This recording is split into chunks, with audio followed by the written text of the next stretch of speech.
Ketemu lagi dengan gue Bang Pileng.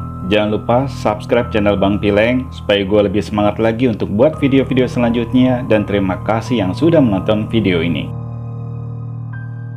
Sejak bercerai dengan istrinya tahun 2010, Yudi menyimpan dendam dan sakit hati yang sangat mendalam. Kejadian yang dialaminya sebagai pemicu perceraian mereka sering teringat dan terbayang-bayang dikala Yudi sedang sendirian. Kata-kata yang menyakitkan dan merendahkan dia sebagai seorang laki-laki masih terngiang di telinganya. Sore itu, sekitar jam 5 sore, Yudi yang sedang berbaring di sofa teringat semua peristiwa yang dialaminya. Dadanya terasa sesak, mukanya memerah. Perlahan-lahan tangannya digenggam sekuat-kuatnya. Rasanya ingin memukul meja yang ada di sampingnya. Kurang lebih 5 menit dia menahan amarah, Yudi pun bangkit dari tidurnya. Dia bergegas ke kamar mengambil jaket dan berjalan keluar menghampiri motor yang berada di halaman dan pergi meninggalkan rumah. Di sepanjang perjalanan, dia terbayang wajah istrinya yang sedang melecehkan dan mengeluarkan kata-kata kasar.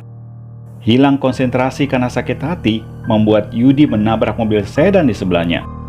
Untung saja pengendara mobil sedan yang ditabraknya berbaik hati. Dia tidak memperpanjang masalah, melainkan menasihati Yudi untuk lebih berhati-hati jika mengendarai motor. 1 jam sudah Yudi di perjalanan, dan sekarang dia sudah berada di depan sebuah rumah bercat warna hijau muda. Rumah itu milik Indra, sahabat Yudi. Indra dan Yudi sudah berteman, bahkan menjadi sahabat sejak mereka masuk di sekolah menengah pertama di wilayah Jakarta Timur. Dari sejak sekolah, kuliah, bahkan sampai menikah, mereka tetap bersahabat dan saling membantu dalam susah maupun senang. Indra yang melihat motor Yudi berada di depan rumahnya langsung menghampiri dan membuka pintu pagar. Dia melihat wajah Yudi tidak seperti biasanya. Terlihat wajah yang kesal penuh dengan emosi. "Lu kenapa, Yud? Kok wajah lu merah banget?" "Ntar, gua cerita di dalam aja." Yudi pun langsung masuk ke dalam rumah sambil memarkirkan motornya. Setelah duduk di ruang tamu, Yudi menatap wajah Indra yang berada persis di depannya. "Lu kenapa, Yud? Gua jadi takut sendiri liat lu." "Dra, lu mau bantu gue nggak?" "Bantu apa?" "Selama gue bisa bantu, pasti gue bantu." "Tar dulu deh ceritanya. Gue ambil minum dulu biar lu tenang." Indra pun ke dalam menuju ke ruang makan dan membuka lemari es untuk mengambil minum. Tak sampai 5 menit, di tangannya sudah ada segelas minuman dan diberikannya ke Yudi. "Nih, minum dulu.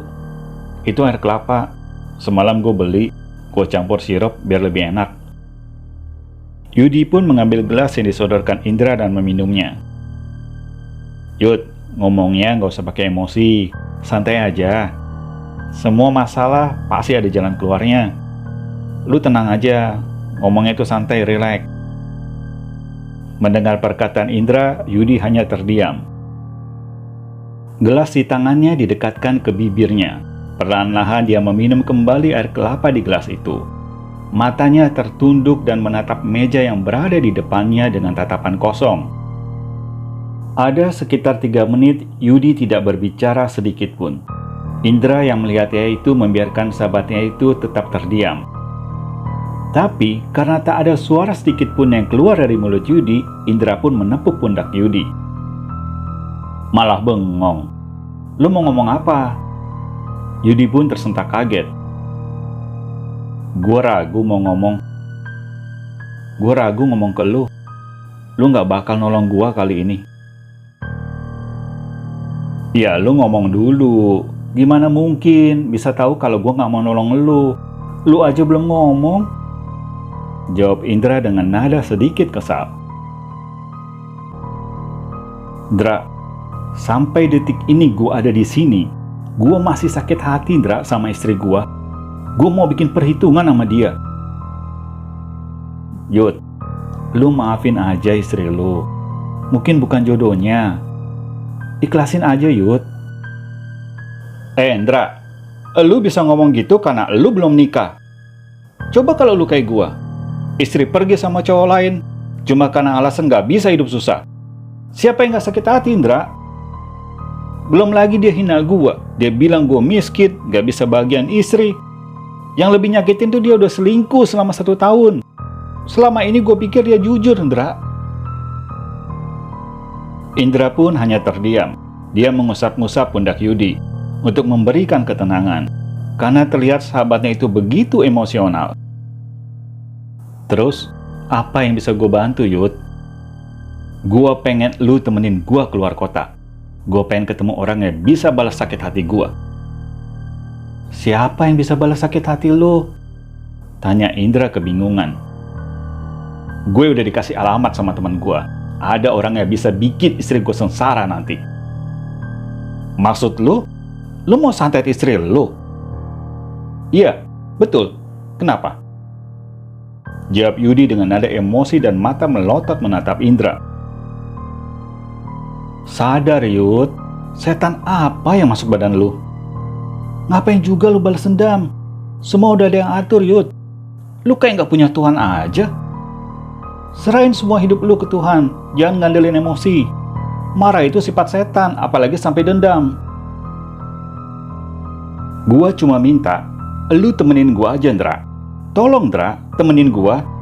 Lu gak usah ngapa-ngapain, duduk manis aja di sebelah gua. Semua dosa dan karma yang gua perbuat adalah tanggung jawab gua, Indra, bukan tanggung jawab lu. Indra hanya terdiam. Perlahan-lahan dia menarik nafas dalam-dalam. Ada kebimbangan dalam dirinya. Dia merasa amat berdosa bila harus menemani Yudi. Tapi lain sisi, dia tidak mau kehilangan sahabat hanya gara-gara dianggap tidak setia dan tidak mau membantu. Dilihatnya mata Yudi yang menatapnya tajam dan tak berkedip. Seakan-akan mengatakan bahwa dirinya akan menjadi musuh kedua setelah istrinya jika tak mau menemani keluar kota.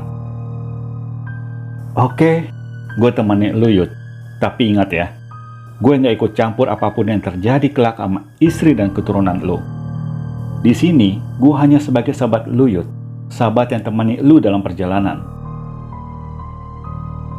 Mendengar itu, Yudi mengulurkan tangannya. Indra pun menjabat uluran tangan sahabatnya itu. Makasih, Indra. 2 hari lagi kita berangkat. Hari ini gue langsung beli tiket. Tapi kalau tiket buat kereta besok sudah ada, besok kita berangkat. Indra pun menganggukkan kepalanya. Tak berapa lama Yudi pun pamit untuk membeli tiket kereta. Selang 1 jam Yudi meninggalkan rumah Indra, telepon di rumah Indra pun berbunyi. Ternyata telepon itu dari Yudi yang mengabarkan kalau besok mereka sudah bisa berangkat ke Jawa Tengah karena sudah mendapatkan tiket kereta. Singkat cerita, setelah melalui beberapa jam perjalanan, Yudi dan Indra pun sudah sampai di sebuah kampung yang masih jarang penduduknya.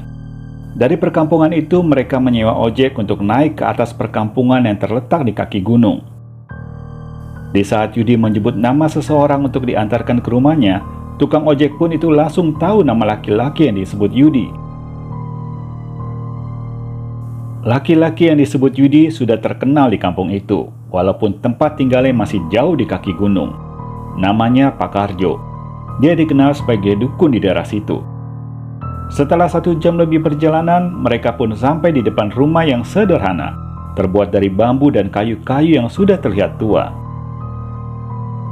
Seorang laki-laki tua berumur sekitar 65 tahun dan mengenakan baju hitam sudah berdiri di depan teras. Yudi dan Indra pun segera turun dari ojek dan menghampirinya. Mereka memberi salam dan mencium tangan Pak Karjo. Dengan menganggukkan kepala dan tersenyum, Pak Karjo pun membawa mereka ke dalam ruangan yang berada di belakang rumah itu. Ada apa datang kemari? Saya Yudi, Pak. Saya yang punya masalah. Saya butuh bantuan Bapak untuk membalas sakit hati saya, Pak. Ceritakan semua masalahmu. Yudi pun menceritakan semua masalah rumah tangganya dari mulai istri yang selingkuh, bersikap kasar, bahkan sampai menghina dan merendahkan martabatnya sebagai seorang suami. Bahkan setelah bercerai pun istri yang masih menjelek-jelekan Yudi di keluarga dan teman-temannya. Apa yang kamu mau ingin perbuat sekarang? Tanya Pak Karjo sambil mengisap rokok di tangannya. Saya ingin dia menderita, Pak. Saya ingin dia cacat, bahkan tak berguna lagi jadi manusia. Saya pengen dia bercerai dengan suaminya. Baik, kamu sudah siap menanggung semua resiko. Siap, saya siap, Pak. Saya sudah siap. Apapun yang terjadi, saya siap. Yang penting sakit hati saya terbalaskan. Berikan foto istrimu dan suaminya kepada saya. Saya akan kerjakan malam ini. Setelah berbincang-bincang cukup lama, Yudi dan Indra pun pamit untuk pulang. Mereka pulang menggunakan ojek yang sama yang menunggunya di depan halaman rumah Pak Karjo. 1 minggu sudah berlalu. Yudi yang sedang rebahan santai di sofa tersentak kaget mendengar handphone berdering di sampingnya. Ia melihat nama kontak yang tertera di layar handphone. Ternyata panggilan itu berasal dari Indra. Ya Indra, lu mainlah ke sini. Gue lagi di rumah nih. Sorry Yud, gue nggak bisa. Gue mau pergi Yud. Gue cuma mau tanya sama lu. Lu nggak nyesel apa yang lu perbuat? Maksud lu? Tanya Yudi penasaran dengan perkataan Indra. Emang lu belum dapat kabar tentang istri lu? Dra, gue nggak mau dengar lu bilang dia istri gue atau mantan istri gue lagi. Lu sebut aja dia namanya. Nama dia kan Dina. Jangan lu bilang dia istri gue lagi. Oke, tenang aja. Gue turutin mau lu. Gue cuma mau kasih tahu. Dina udah 3 hari nggak bisa jalan. Gue dengar dari kakaknya. Sebelum itu dia muntah darah dan selalu merasa ngeliat setan di dekat dia. Ini semua kan perbuatan lu, Yud. Lu gak kasihan sama dia? Lu tahu cerita itu dari kakaknya kapan? Kemarin, gue ketemu kakaknya di warung. Dra, lu kan sahabat gue. Gue minta lu tutup rahasia ini. Jangan sekali-sekali lu cerita ke keluarga Dina kalau semua ini karena gue. Gue serba salah, Yud. Lu sahabat gue. Kakaknya Dina teman gue. Gue merasa berdosa. Gini aja deh. Gue gak akan bilang ke siapa-siapa. Tapi gue minta satu permintaan ke lu. Dan semoga permintaan gue ini lu turuti. Lu minta apa dari gue, Indra? Gue pengen lu jenguk Dina. Gue pengen lu ke rumahnya. Gue tahu, Yudi, lu itu orang baik, dan lu pasti memiliki rasa kasihan. Gue berharap lu bisa berubah pikiran, Yud. Gue berharap lu bisa kasihan sama Dina. Indra, permintaan lu amat mudah gue turuti, Indra. Gue akan turuti permintaan lu, Indra. Makasih ya, Yud. Nanti, kalau lu mau ke rumah Dina, kabarin gue. Gue juga mau jenguk Dina. Siap, Indra. Gue pasti telepon lu. Indra pun mengakhiri pembicaraannya dan mematikan handphonenya. Yudi yang masih berbaring di sofa menatap langit-langit plafon dengan tersenyum. Rasa puas terpancar dari wajah dan senyumnya. Indra, gak usah lu minta gue datang ke Dina, Indra. Sebelum lu minta, gue udah berpikir untuk jenguk Dina. Gue ingin lihat Dina sengsara, nangis, bahkan menjerit kesakitan di depan gue. Bahagianya gua kalau bisa ngeliat dia sengsara.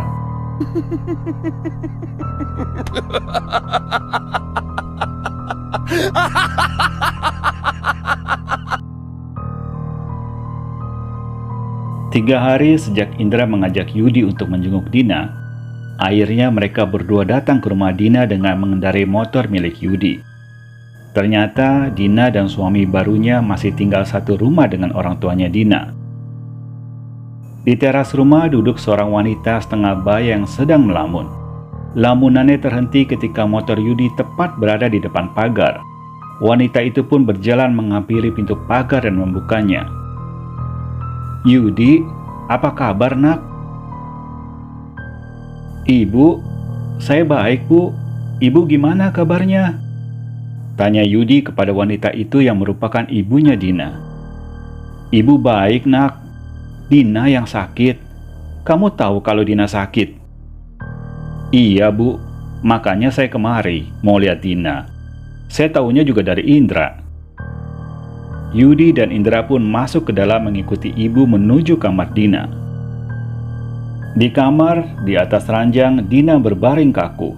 Badannya mulai kurus, matanya tak berkedip menatap langit-langit plafon kamarnya. Dina, ini Bang Yudi datang. Ibu Dina pun mengusap rambut anaknya dengan penuh kasih sayang. Dia mencium kening putri semata wayangnya itu. Apa kabar, Dina? Dina yang mendengar suara Yudi langsung memalingkan wajahnya ke tembok yang berada di sebelah kanan ranjangnya. Dia tidak mau melihat wajah Yudi, tak sepatah kata pun keluar dari mulutnya. Ibu yang melihat perlakuan Dina seperti itu memandangi wajah Yudi. Yudi, kita bicara di luar aja ya. Ibu pun segera keluar dari kamar diikuti oleh Yudi dan Indra. Indra pun merangkul pundak Yudi. Dia mengerti perasaan Yudi yang kecewa dengan sikap Dina saat itu. Ibu pun mengajak mereka ke ruang tamu. Setelah menyuguhkan minuman di atas meja, ibu duduk di sebelah Yudi. Yudi, maafin Dina ya. Ibu tahu anak ibu yang salah. Semua gara-gara Dina yang bikin kamu seperti ini. Ibu berharap kamu tidak sakit hati, nak. Ibu berharap kalian bisa jadi saudara walaupun sudah pisah.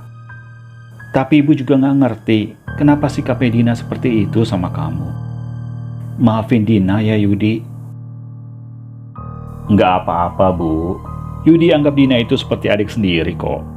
Yudi nggak pernah ambil hati, apalagi sampai sakit hati, Bu. Ibu tenang aja. Ibu pun tersenyum mendengar perkataan Yudi. Oh iya, Bu. Sejak kapan Dina sakit? Udah dibawa ke dokter? Udah 1 minggu yang lalu. Awalnya dia muntah-muntah, terkadang muntah darah. Suka ngeliat yang aneh-aneh gitu. Katanya suka diikuti makhluk hitam tinggi besar. Sebelum dia lumpuh, dia pernah bilang ke ibu kalau dia mimpi kakinya diinjak sama makhluk tinggi besar yang suka ngikutin dia. Kebesokannya sejak mimpi itu, dia nggak bisa bangun lagi. Badannya kaku, nggak bisa digerakin. Indra yang mendengar cerita ibu hanya tertunduk diam. Sedangkan Yudi pandai berakting, seakan-akan kaget dan tak percaya apa yang dialami Dina. Dina sudah dibawa ke dokter, Bu. Atau mungkin orang pintar gitu yang bisa ngobatin Dina? Kalau ke dokter sudah ya, nak. Tapi ibu juga nggak tahu sakitnya apa. Kalau untuk orang pintar, ibu ragu. Ibu kurang percaya sama hal-hal yang kayak gitu. Yudi pun hanya terdiam. Ia mengangguk-anggukkan kepalanya mendengar penjelasan ibu. Bagus, emang itu yang gue mau. Semoga dia nggak ke orang pintar. Gumam Yudi dalam hatinya. Setelah berbincang-bincang cukup lama, Yudi dan Indra pun pamit untuk pulang. Di dalam perjalanan, Yudi menghentikan motornya dan mampir ke mall untuk sekedar minum kopi dan makan makanan ringan. Lu dari tadi diam aja, Indra. Kenapa? Gue nggak bisa ngomong apa-apa, Yud. Gue juga bingung lihat situasi kayak gini.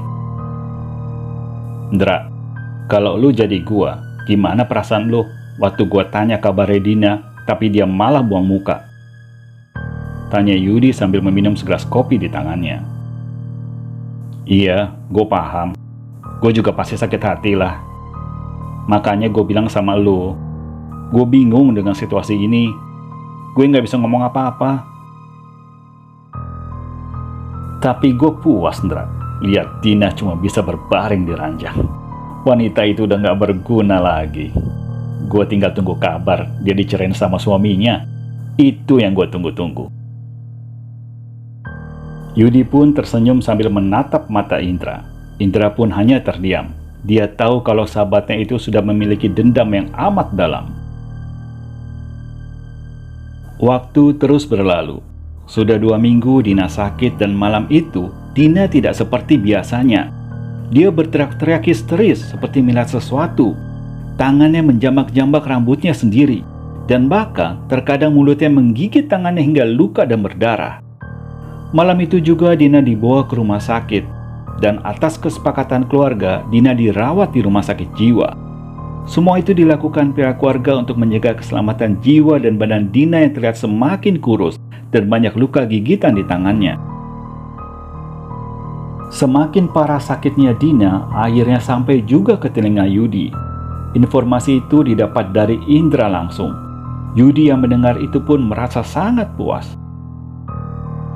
"Indra, gue minta lu anterin gue lagi ya ke Pak Karjo. Gue mau kasih uang dan ngucapin terima kasih." Yudi pun memujuk Indra untuk menemaninya. "Aduh, sorry Yud. Kali ini gue kayak nggak bisa deh nurutin kemauan lu. Lu pergi sendiri aja ya. Gue ada urusan lain yang harus gue selesain."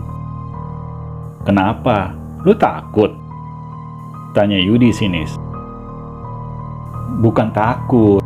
Lu kan juga udah pernah ke sana. Masa lu nggak berani sendirian? Kan tadi gue udah bilang gue ada kerjaan." Yudi pun mengangguk-anggukkan kepalanya. "Oke lah, kalau lu nggak bisa, besok gue berangkat sendirian."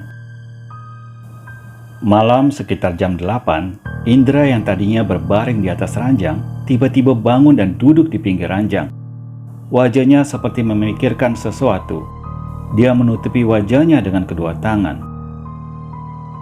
"Betapa bodohnya gua. Seandainya gua nggak ikut nganterin Yudi ke dukun itu, mungkin gua nggak akan menyesal. Gua nggak akan merasa berdosa kayak gini. Gua nggak tega ngeliat Dina. Kalau gue kasih tahu, gue ceritain semuanya, pasti keluarga Dina marah. Gue gak mau ada pertumpahan darah. Yudi sahabat gue, kakaknya Dina teman gue. Apa yang gue harus lakukan, Tuhan? Tolong Tuhan, kasih saya jalan." Indra pun menarik nafas dalam-dalam. Ada rasa penyesalan di hatinya. Rasa ingin menolong, rasa kasihan, semua bercampur aduk. Kurang lebih setengah jam dia berpikir. Wajahnya yang tadi penuh penyesalan dan kebingungan, perlahan-lahan mulai berubah. Sepertinya dia memikirkan sesuatu dan menemukan ide. Tangannya langsung mengambil handphone di sampingnya. Dia menghubungi Arif, kakaknya Dina yang waktu itu bertemu di warung. "Rif, gimana kabarnya Dina?" "Masih dirawat, Ndra. Sekarang malah lebih parah. Sering banget teriak-teriak ketakutan kayak ngeliat setan gitu." "Rif, gue ada kenalan orang yang mungkin bisa nolong Dina. Gue tahu Rif, keluarga lu gak percaya sama hal-hal mistis kayak gitu. Tapi apa salahnya kalau lu coba?" "Ndra, lu tahu kan ibu gua? Dia lebih percaya sama medis ketimbang hal-hal mistis kayak gitu. Lagi pula gimana caranya, Ndra? Nggak mungkin kan gue bawa Dina keluar dari rumah sakit?" "Gue punya cara, Rif.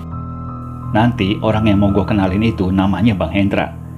Gue bakal kenalin dia ke lu di warung kopi yang kemarin waktu kita ketemu. Lu ceritain semua sakit adik lu sama dia. Tapi tolong nih, Rif, lu janji sama gue. Gue mohon banget lu janji sama gue." "Janji apa, Ndra?" "Gue pasti tepatin janji gue. Yang penting adik gue sembuh." "Lu gak boleh bilang sama siapapun kalau lu kenal Bang Hendra dari gue. Jangan lu cerita sama siapapun, termasuk ibu, ayah, Dina, apalagi Yudi. Tidak seorang pun yang boleh tahu kecuali gue, lu, sama Bang Hendra." "Oke, siap, Ndra. Gue bakal tepatin janji gue. Gue terima kasih banget kalau lu mau nolong adik gue." "Jadi gini nih, Rif. Nanti lu bawa Bang Hendra ke rumah sakit. Bilang aja dia teman lu yang mau jenguk Dina. Jangan bilang dulu kalau Bang Hendra itu punya ilmu buat ngobatin orang. Biarin aja sampai Bang Hendra yang merasakan sendiri Dina itu sakit medis atau karena disantet orang. Pokoknya, Rif, setelah gue kenalin lu sama Bang Hendra, gue nggak ikut temanin lu. Biar Bang Hendra sendiri yang atur gimana baiknya. Nanti gue bakal cerita semua sama Bang Hendra tentang rencana ini. Rencana gua sama lu. Gimana? Lu setuju nggak?" Oke, siap Ndra. Gue bakal ikutin apa kata lu, Ndra, jawab Arif dengan semangat. Keesokan harinya, Arif sudah menunggu di warung kopi sesuai dengan kesepakatan pembicaraan kemarin. Bang Hendra dan Indra pun sudah sampai di warung itu. Kurang lebih 1 jam mereka berbincang-bincang, akhirnya sesuai dengan yang direncanakan, Bang Hendra dan Arif pergi ke rumah sakit, sedangkan Indra kembali ke rumah menunggu kabar selanjutnya dari Arif. Lain Indra, lain pula yang dilakukan Yudi. Yudi sudah berada di rumah Pak Karjo. Mereka duduk dan berbincang-bincang di ruang tamu. Pak Karjo, saya berterima kasih Pak. Saya sudah puas bisa melihat langsung penderitaan Dina. Sakit hati saya sudah terbalaskan. Tapi kalau boleh, satu permintaan saya. Saya ingin mereka bercerai. Saya ingin suaminya menceraikan Dina, Pak. Seperti Dina melakukan hal itu kepada saya. Baik, semua butuh waktu. Semakin banyak permintaanmu, semakin berat pertanggungjawabanmu kelak. Kamu dan keturunanmu akan bertanggung jawab atas perbuatanmu nanti. Saya paham Pak Karjo. Saya sudah siap dengan semua itu. Oh iya Pak, ini mahar yang Bapak minta. Mohon diterima. Pak Karjo pun mengambil bungkusan yang diberikan Yudi dan meletakkannya di atas meja. Setelah menyerahkan mahar, Yudi pun pamit untuk kembali ke Jakarta. 2 minggu sudah berlalu sejak Indra memperkenalkan Bang Hendra ke Arif. Dan malam itu, dia mendapat kabar bahwa Dina sudah pulang dari rumah sakit dan kondisinya telah membaik. Arif mewakili ibu dan keluarganya mengucapkan terima kasih yang sebesar-besarnya kepada Indra dan meyakini bahwa sakit Dina selama ini bukanlah sakit karena medis, melainkan sakit karena disantet orang. Arif pun tidak diberitahu oleh Bang Hendra siapa yang telah menyantet adiknya. Bang Hendra hanya mengajarkan Dina dan keluarganya untuk belajar ikhlas dan sabar menghadapi kehidupan ini. Dan Bang Hendra pun mengajarkan Dina untuk bersikap lebih baik dan santun kepada siapapun. Atas saran dari Bang Hendra, Dina diminta untuk meninggalkan tanah Jawa dan disarankan untuk sementara waktu tidak menginjak tanah Jawa selama 5 tahun lamanya. Atas saran itu dan kesepakatan pihak keluarga, Dina pun akhirnya ikut ke Sumatera ke kampung halaman suaminya. Di sana mereka berencana untuk mengontrak rumah kecil dan sambil berharap suaminya memperoleh pekerjaan di sana. Lantas, bagaimana dengan Yudi? Apakah dia tahu kalau Dina sudah sembuh dan pergi ke Sumatera? Semua kabar tentang Dina ditutup rapat-rapat oleh Indra. Tidak ada informasi sedikit pun yang keluar dari mulut Indra tentang Dina. Setiap Yudi bertanya, Indra selalu menjawab, tidak tahu. Yudi yang merasa bosan dengan jawaban Indra yang selalu tidak tahu, akhirnya berhenti bertanya tentang Dina. Yang Yudi tahu selama ini, Dina sudah menderita, bahkan orang lain sudah menganggapnya gila. Rasa puas karena bisa melihat langsung dengan mata kepalanya sendiri membuat Yudi sudah tidak memikirkan wanita itu lagi. Dia menganggap Dina sudah mati di telan bumi. Itulah cerita mengenai sakit hati mantan suami, sampai harus kehilangan logika untuk membalas sakit hatinya. Sampai di sini dulu ceritanya. Terima kasih yang sudah menonton. Jangan lupa subscribe dan nyalakan lonceng notifikasinya supaya kalian tahu kalau gua ada upload video baru. Salam dari Bang Pileng.